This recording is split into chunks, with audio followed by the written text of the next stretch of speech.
ఎమ్మెల్సీగా వ్యవహరిస్తున్న వ్యక్తి ఏ విధంగా మాట్లాడాడో మీరు అందరూ చూశారు. ఒక ఆయన ఆల్రెడీ జైలుకి వెళ్ళి లబోదిబో అంటున్నాడు. ఈయన్ని కూడా అదే లిస్టులో ఉంటుంది, ఖచ్చితంగా ఉండాలి కూడా. నోరు దొరికింది కదా అని ఇష్టం వచ్చినట్టు మాట్లాడితే రాజకీయాల్లో దేనికోసం మీరు నాయకులు అవుతారు చెప్పండి. ఇందాక అన్నట్టు వర్క్ ఫ్రమ్ బెంగళూరు ఎమ్మెల్యే అయిన జనరల్గా శాసనసభ్యులు అసెంబ్లీ అయిపోయిన తర్వాత వాళ్ళ నియోజకవర్గాలకు వెళ్ళి పనిచేసుకుంటారు, ప్రజలకి అందుబాటులో ఉంటారు. ఈయన మాత్రం శాసనసభకి రాడు, బెంగళూరుకి మాత్రం తరచుగా వెళ్ళిపోతూ ఉంటారు. ఏ విధంగా మీరు ప్రజా సమస్యలపైన మీరు నిలబడతారు చెప్పండి. ప్రజలు మీకు ఒక శాసనసభ్యుడిగా మిమ్మల్ని ఎన్నుకున్నారు కదా, దాన్ని మీరు గౌరవించాలి కదా. ఇవన్నీ విస్మరించి కేవలం ఇట్లా ప్రెస్ మీట్లు పెట్టి మీ క్రిమినల్ మైండ్, అంటే నేను అనేది ఈ రోజున పవన్ కళ్యాణ్ గారిని ప్రత్యేకంగా టార్గెట్ చేయాల్సిన అవసరం దేనికోసం వచ్చిందంటే తన రాజకీయ ప్రస్థానంలో ఈ విధంగా ఆయన ముందుకెళ్తూ ఉంటాడు. ఒక క్రిమినల్ మైండ్.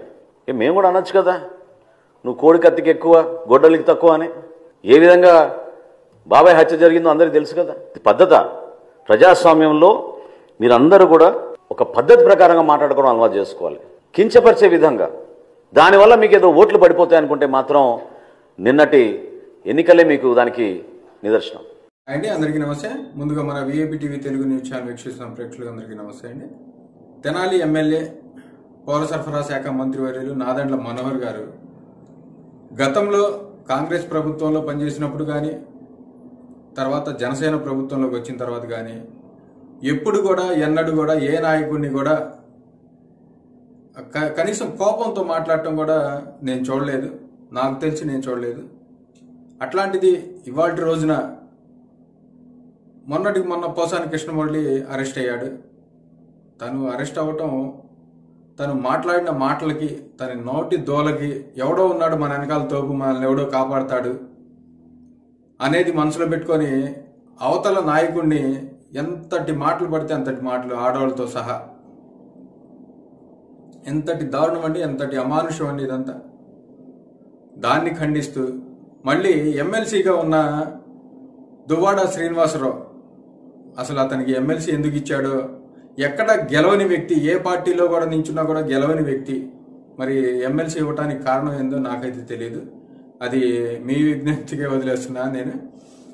ఆ ఎమ్మెల్సీ ఒకటి పట్టుకొని ఇంకా అతను మాట్లాడని మాటలు, అతను చేయని దారుణాలు లేవు. గురి కింద దాని కింద నలుపు పెట్టుకొని ఎదుటోళ్ళు నలుపుని ఎత్తుకుతూ ఉంటుందంట. అట్లానే ఇతను కూడా, ఇతనంత ఎదవ నాయకుడిని నేను చూడలే ఇప్పుడు దాకా. ఎదవల్లో అంతటి ఎదవ స్థాయి ఉన్న ఎదవ నాయకుడు ఇతను. మనం అనకూడదు, కానీ అది చెప్పాల్సిన వివరం చెప్పాల్సిన పరిస్థితి ఉంది. అతన్ని కూడా ఖండిస్తూ ఆల్రెడీ ఒకడు జైల్లో ఉన్నాడు, దోల తీర్చుకునే మాటలు మాట్లాడి, మళ్ళీ ఇంకో అతను కూడా, ఈ దువ్వాడ శ్రీనివాసరావు కూడా త్వరలో జైలుకి వెళ్ళబోయే పరిస్థితి, ఖచ్చితంగా ఆ జైలుకి వెళ్లే లిస్టుల్లో ఇతని పేరు ఉండాల్సిందే అని చెప్పి మనోహర్ గారు మాట్లాడటం. తర్వాత జగన్ రెడ్డి నిన్న పవన్ కళ్యాణ్ గారిని కార్పొరేటర్కి ఎక్కువ, ఎమ్మెల్యేకి తక్కువ అని ఏదో ఒకసారి ఎమ్మెల్యే అయ్యాడని అంటాం.